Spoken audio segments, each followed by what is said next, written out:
Hello, Fredac here. Fred ACC, all one word. Alrighty, it is Saturday, May the 10th. It is about 2 p.m. East Coast time. This is one of the Fredac postings of life's lessons. First up, I'd like to thank you all for being here. And I hope you subscribe. If you're new to the channel, take a peek at some of my past postings. Once again, this is not financial advice, just the ideas that are swirling around in Fredac's head. Might seem like financial advice. Could be taken that way. Today, we're talking about risk return. Understanding investments. So for most of you who have subscribed and have been watching my other postings, there are many different things that you can invest in. And different investments are going to have different degrees of difficulty. The more outlandish the investment is, the return on the investment, probably the more risk that there is. It's kind of like a balancing scale. It's commensurate with the risk with the return. For most people, they're looking for safety. They want to invest in something that they're not going to lose any of their money. That's understandable. So today we're going to dwell into investing in something that's called bonds. Bonds are an instrument that you can purchase, and we'll try to give a little bit of an understanding, possibly through some analogies, about the returns you can get on bonds.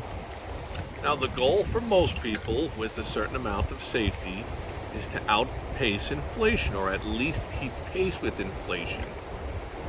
So if inflation is running at 5% a year, just using fake numbers, if you can invest your money in something that returns 5% for the year, you've stayed pretty even with inflation.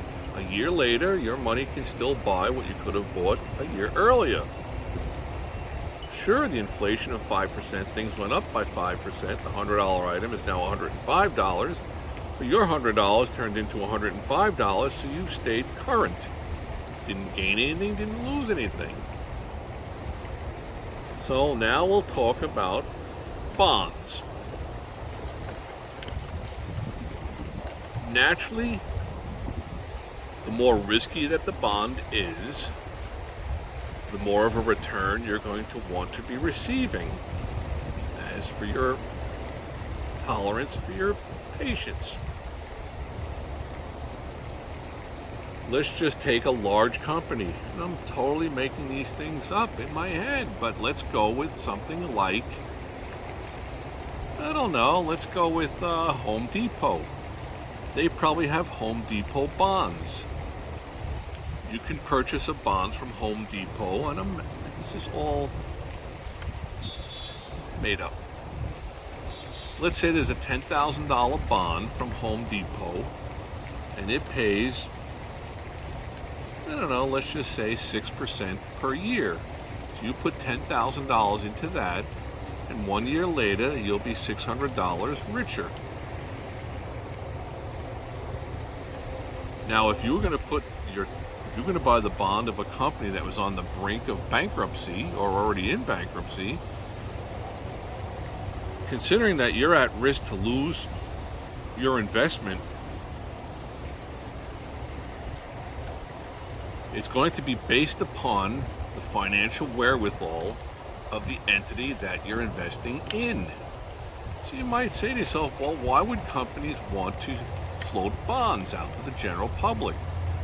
They have a game plan that they feel as though, as they keep opening up more and more of these, whatever, Home Depots, ice cream shops, whatever the product, the pizza places, pizzas, or whatever it is, sandwiches or whatever, that even with the amount that they're paying for the interest on the bond, they're going to far surpass that with their growth.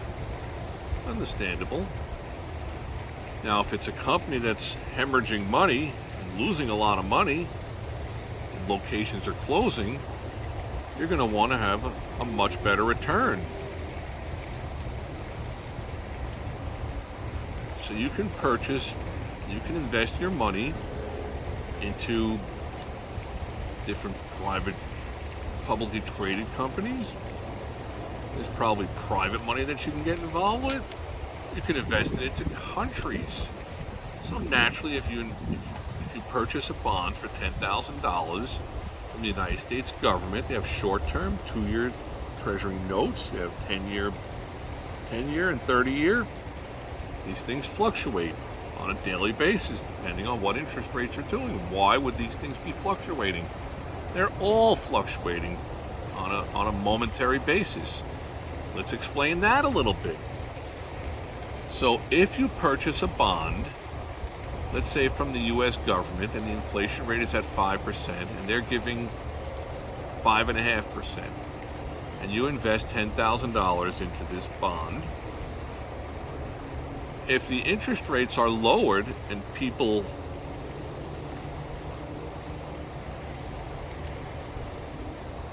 if the interest rates are lowered, which will have a reverse effect on the yield, so the bonds will be paying more.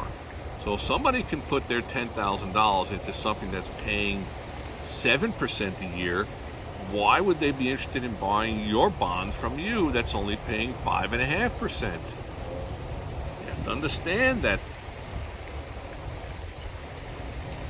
And that can go the reverse way also. If interest rates rise, if there's an increase in interest rates and the prices of bonds fall,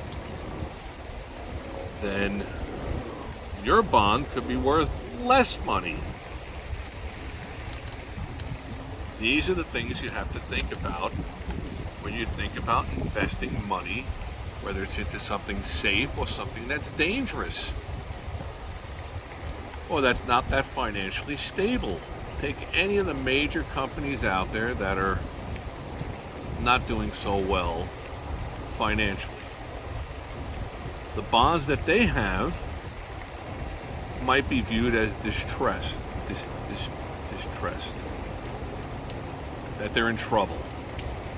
So if someone owns a bond that they bought for $10,000 and it's paying X amount return, they might be happy to just get rid of it for $9,300. Take a small loss on it, get away from it. Because if the company goes bankrupt, the stockholders lose first, the bondholders are the second trench, and the bondholders lose their money. Stock, then preferred stock, and it trickles down to the bondholders. So, having a good understanding of how the yin and yang of interest rates work and how they affect your investment is something critical to most people to understand, especially the future multimillionaires that are following the XRP with me as we wait for this thing to take off and explode. If, when, if. I always use if in there. And once again, if you take a moment to really think about it, if you have a bond that's paying 10% interest yearly, and there's other bonds out there that are paying 11% interest, why would anybody want to purchase your bond from you? It's going to have to be at a discount. If the rates were to go the other way, and you could only find something that's paying 8% or 6%, your 10% bond is worth a little more. That $10,000 bond, you might not want to part with it for at least $10,800 or $11,000 because you're getting a better rate than what's available. And that's what it all comes down to, the yin and the yang of it all. Is where are things at? What could people invest in? And that fluctuates almost momentarily, Monday through Friday, over the weekends. Political issues, this issue, that issue, whether it's ExxonMobil, if you want to invest in Hewlett-Packard, their bonds, there's all different bonds and things out there. There's other different avenues that you can explore. There are different funds. There's REITs, R-E-I-T, Real Estate Investment Trusts, which they've all probably gotten pretty beaten up stock prices now with all the commercial real estate problems. They have a quirk to them that they have to return, I believe it's 90% of the profit that they have to maintain the classification of a real estate trust, a REIT, R-E-I-T. They have very nice returns. And if the price fluctuates downward, there could be a spot where it's a very sharp buy if the economic situation turns around. I personally don't think that it's going to in the next 12, 18 months, 2 years. We're heading into quite a downturn. It's time to pay the piper for all of the free money, the zero interest rates, helicopter money floating from out of the sky, money for everybody. Money for everybody. Hopefully we try to add a little bit of knowledge. Knowledge is power. A little bit of nugget of knowledge. Start to understand a little bit of what's out there. I want to thank you all for being here. This is the Risk and Returns. Life's Lessons